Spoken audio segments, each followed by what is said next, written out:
Hey everyone, I'm Joel Green and welcome to Curiosity Quest Goes Green, the show that explores what you, the viewer, are curious about. Now today, our quest letter is a little unique. It's coming from you guys. I wonder where water comes from. What happens when a water pipe breaks in your house? Why is water so important? How do they make it clean? Is our water safe to drink? If we use enough water or are we using too much? How can we ensure our water supply stays safe for our future, for our children? So that's what I'm really curious about. Because of you, we're in your city, Upland, where we're going to learn all about where your water comes from and how you get it. So let's begin today's Curiosity Quest Goes Green.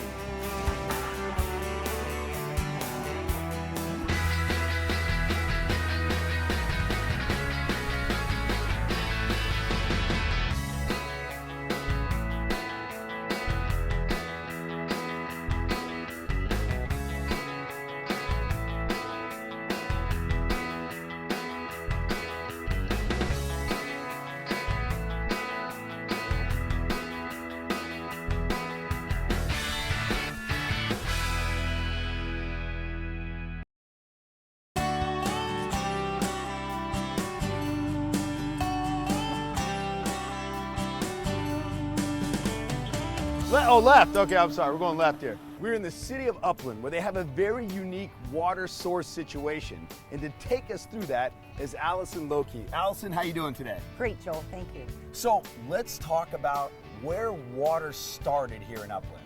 Well, you know, it's an interesting thing. Upland is unique because we have 3 supply sources and then we have 3 types of different kinds of water. So one of our supply sources is directly a result of George Chafee Jr., who's behind us. George Chafee came here in 1882 and immediately he saw a future for this area, mostly in agriculture. And he envisioned grapes, citrus, pears, apples. So he bought 8,000 acres of land.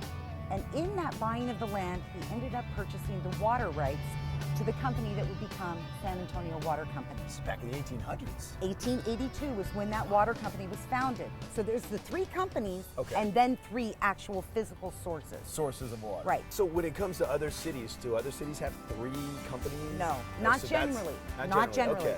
They generally have their own basins, they have their own groundwater rights, but they don't have anywhere else to pull from. And that's why water in other communities is so much more expensive than it is here. Which is why we're here in Upland. So where do we start? Well, one of our 3 sources that I think would be the most fun to start at is surface water up at San Antonio Creek. All right, well, it's a beautiful day down here, but let's head up to the creek. Let's go. Fun fact, fun fact, fun fact. Here's your fun fact. Upland is located on the trail that was used by natives and old Spanish missionaries, now known as the Old Spanish Trail.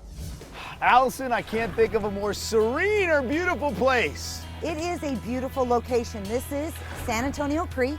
Wow. And this is a water source for the city of Upland. You know, it's amazing. When we were coming up here, it literally looks like there's mountains on this side, mountains on this side, mountains in the back, and then this little creek just coming right through them. Yeah, that's exactly how it works, but it's not always so little. Oh. In a wet year, you can have a lot more water in this creek than you do right now because it's been dry. So historically, this creek ranges from about 85,000 gallons to 3 billion gallons. A huge amount of water, and it's all dependent on the amount of snow we get during the year. Where's it all going? Well, a lot of it we use. This is a big recreational area for the community too. People come up here and swim, bring their kids up here, have picnics, and they probably don't realize that they're swimming in their drinking water, but they are. Wait, what? I know. People that are watching this are gonna go, what? Exactly, that's why we have to be so careful with treatment, because once it's had body contact, we have to make sure that we treat it properly to be safe for people to drink. But that's the way water works. So you're basically telling me that there's a pipe somewhere at the end of this, or a big old pump that's gonna pull this out and take it to an area it's gonna be clean. It's basically, yeah. When it comes to surface water, the last question I have is, does the city of Upland receive any other source of surface water than this? This is it. This is it, okay. But we're lucky to have this because a lot of places don't have surface water at all. They only have groundwater or imported water. The fact that we have this quality of supply that is available to us in wet years is really important. So let's go discuss groundwater. Great, let's go. Fun fact, fun fact, fun fact. Here's your fun fact. Hey, check this out. The deepest well in Upland is 1,000 feet deep. Allison, here we are again on top of San Antonio Dam. Right. Why are we up here? Well, we're up here because this is the best example where you can see a groundwater basin. Upland is really fortunate in that we have rights, either through ourselves or through the other two companies we discussed, to groundwater basins. So you're talking about this area right here where there are no houses and nothing, right? Right, but you could even have houses on top of a groundwater basin. Okay. Really, that's the correct term is an aquifer. Okay. So what you need to think of that is almost like a giant swimming pool under the ground, where when it rains, the water percolates down into the ground, and it's basically stored there for later use. On top of that, we have in front of us what are called retention basins. Okay, so when it does rain, we try to capture some of that water and hold it so it can percolate down and restore or recharge those basins. And then they're there for later use. You know, I don't know if other people are thinking this, but I'm up here standing looking at the beautiful mountains behind us. Right. Will this ever fill up back here? Yes, it has. In 2010, there was so much water here that you couldn't see any of this ground. It was at least halfway up behind what we're seeing. So it was pretty full. Wow. The Mount San Antonio is the highest peak here. It's at over 10,000 feet. Yeah. So we do get periodically a lot of snow, and the best way to think of that as another water bank, and it's just holding the snow for us to when it's the season where we need water, like in the summer. As a water department, are you guys getting a little nervous? Or you get what's going on in the at the city? Oh, you know, we're planning. You're planning. We're planning. Okay. I wouldn't call it nervous. We do have a lot of sources of supply, and we can always get more imported water to make up the shortfall. However, when you have several years that are dry, and you have basins that are starting to go dry, and you have wells that aren't working because there's not enough water to pump, it requires a lot of planning and thought. So you're telling me that maybe 5, maybe 10, 20 years ago, this very day was already planned out? Yes. The action that Upland's taking right now was already Correct. in the plans. In Correct. The works. This resource, water, we can't go without. No. But yet, we're kind of at the mercy of Mother Nature. Yes, you are. Well, we've talked about the two sources now. Obviously, surface water back there, groundwater here. So let's talk about the next one, imported water.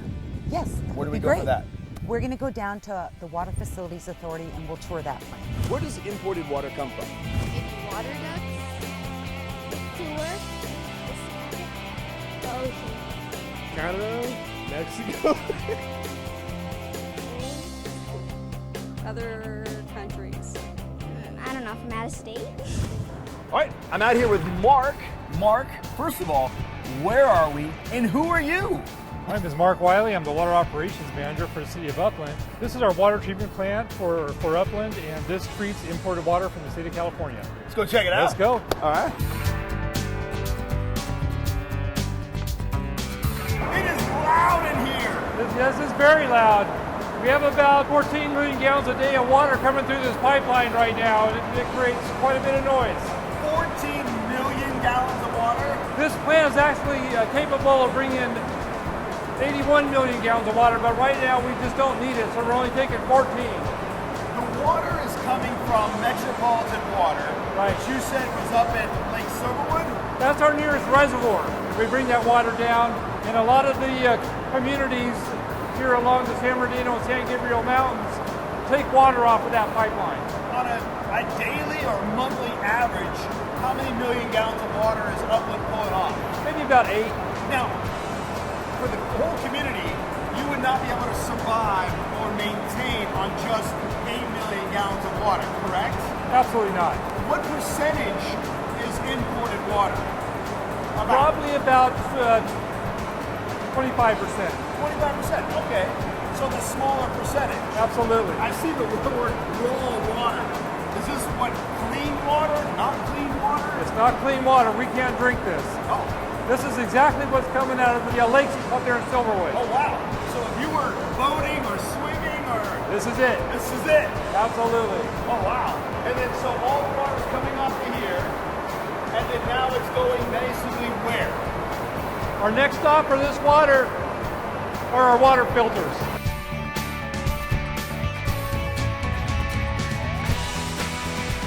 Mark, is this where the filtration process actually begins? This is where it starts. And you can see over there, we have a little bit of the alum and the flock left on top, and that's the stuff that kind of floats, and it's going to accumulate down on that end of our filter bed. What this water does in these big troughs is we have about 4 or 5 feet of what's called anthracite sand, and the water perks down through that sand, and that sand takes out all of that gook, and below the sand there's a layer of coal, and that coal takes out everything else. And where is that water going once it goes below the surface? Once it filters through, there's a big trough underneath, and it collects that water and it takes it into a pipeline, and then we inject a little bit of chlorine so we can guarantee the bacteriological quality to make sure it's safe, and then it goes out into the distribution system like this tank we see. So at this point, once you hit it with a little bit of chlorine, is it safe for the community to consume? Yes. Is this the same process that surface water will go through, the steps we just took? Yes, this is on a much larger scale.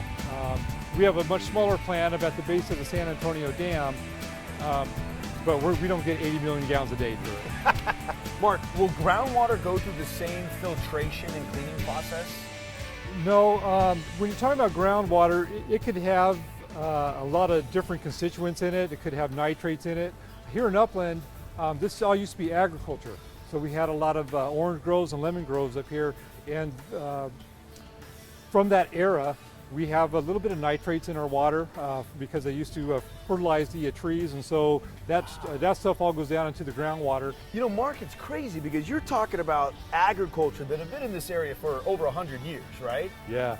You're saying that the nitrates and some of the chemicals, maybe not that long ago, but are residual in the ground from long time ago? We have to be very careful about what we do on top of the ground, because what we do on top of the ground eventually gets down to our water table. What is a well? A place where they get water from underground. Like where water comes from? Put a little pail, go like that. Sometimes it comes up, water from the pail. A well is something deep. It's kind of like a water fountain. A well is a holding place underneath the ground for water. A well is where you get some water. Like in Africa, people walk to a well for 70, 80 miles carrying a pot on their heads. All right, so we're out at one of the wells, one of the mini wells, right, Javier? Yes. What exactly is a well? Motor and pump combination apparatus that draws water from underground in the water tables beneath Earth's surface. So it's pretty incredible that, you know, for the last 10 years plus, this well right here has been pulling water out of the ground, and for probably the next 10 plus years, right? Yes. And as long as the water keeps going into the ground, as we were learning about earlier, then this will keep producing water for the residents here. Yes. So, Javier, what are we waiting for? Let's do some checks. We come to the motor and we check for any unusual extreme heat or vibration. What we do with this oil is we send it down this oil dripper, down the tube and shaft to keep everything lubricated, all the mechanical parts that go all the way down to the bowls. What we do is we'll check our pressure here. Well discharge pressure is about 10 to 12 PSI. PSI is Pounds per square inch. force. The force, yes. Then we check our flow, and right now it's producing about 1,190 gallons per minute. And it will fluctuate 10 to 15 gallons. Once the water passes this flow meter, we have an injection point here where we introduce a disinfectant agent. A disinfecting agent. Ooh, that sounds like a big tech term word. And what does it do? What does that mean? Basically what it does is it makes the water safe for consumption. So literally at this point, we pull it up out of the ground, we introduce a disinfectant agent, I like that word, and then now it's ready to drink? Pretty much. How do they make sure that the water is safe for you to drink? They filter it through a special filter. Clean it with water because it's made out of H2O. Oh, I've read a book once where there was like a water plant where they kind of try to clean the water, where there's filters to keep the sticks and stuff from the rivers out of the water, and then they kind of put some chemicals through it to make sure it's not that contaminated. The water purification in our local city. What are you looking at me for? I'm blank. So how do we ensure the water's safe for consumption? Javier? So we'll grab our sample jar here. which requires about 10 milliliters of water. Okay. And then I have a dispenser with a reagent that will turn the water pink. Yes. That tells us right away that we have a chlorine residual in the system. And then we have to measure how much chlorine is in there.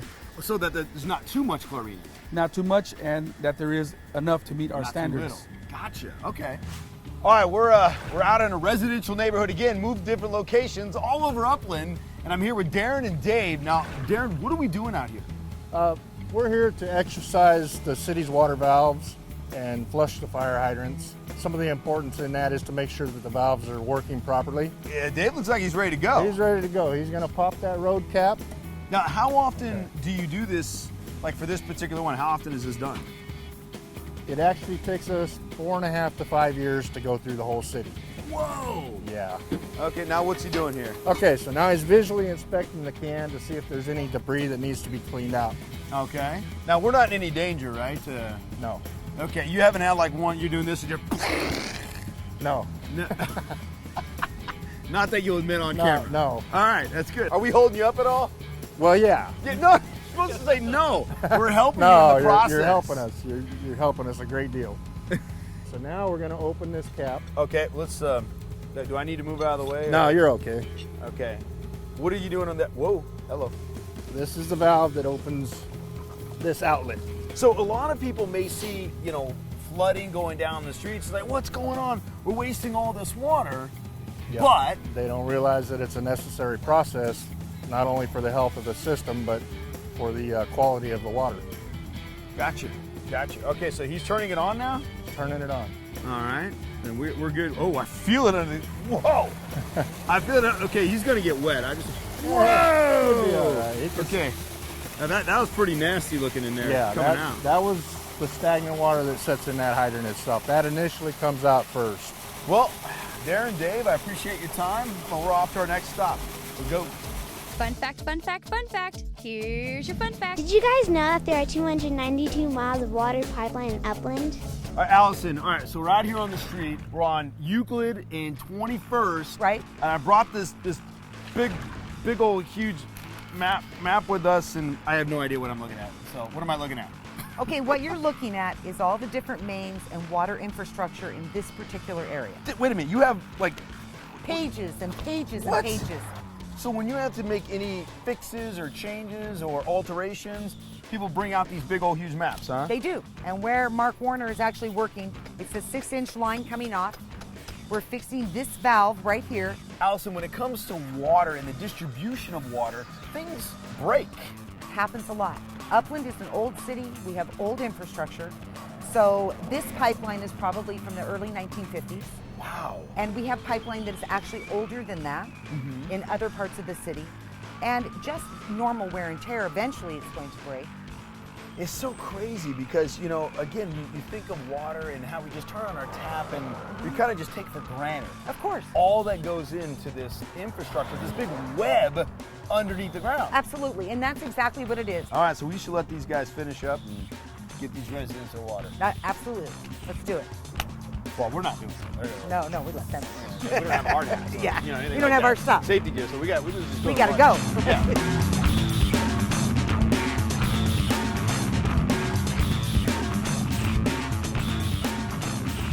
We're out in a residential neighborhood right now, standing in front of not a machine, but a huge giant truck, which I guess is a machine, Robert. Yes, it Robert, is. what is this thing behind us? Well, what we have behind us is it's a combination truck, and what it is, it's a vacuum truck, and it's also a water jetting truck. When we're talking about water here in Upland, Yeah. this is part of the whole process, right? Oh, the yeah. maintenance part of keeping the sewer lines and everything clear, right? Right, people tend to think of the sewer as the last thing on their list because they flush the toilet and then that's out of sight, out of mind. Yeah. But really, it's one of the biggest infrastructures we have in the city of Upland. There's 226 miles of sanitary sewer system, and it's growing because we're still developing, and it all has to be maintained. Robert, when we walked up to this truck, the first thing I was noticing, besides this huge contraption on the front, was like all these danger, danger, danger warning signs. But tell us, why do you have all these signs here, man? Because it's dangerous. There used to be a time when everybody would go in the manhole. Yeah. And I'll show you what the manhole looks like in just a second, because they have this idea that it's like a this like San Francisco and it's really big and you can walk through it, and it's just not the case. Most of our lines are 8-inch lines. Oh, very small then. Very small, but the manhole is the big part, and you have an 8-inch line. We run this specialized tip. It's called a warthog, and it pulls itself, and we go against the flow.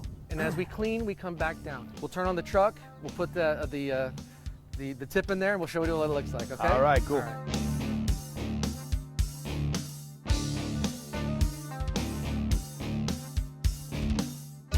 The flow looks good. Flow is good, flow is good, and that's an important thing. You know, if we're doing our job right, you'll never even know that we're here.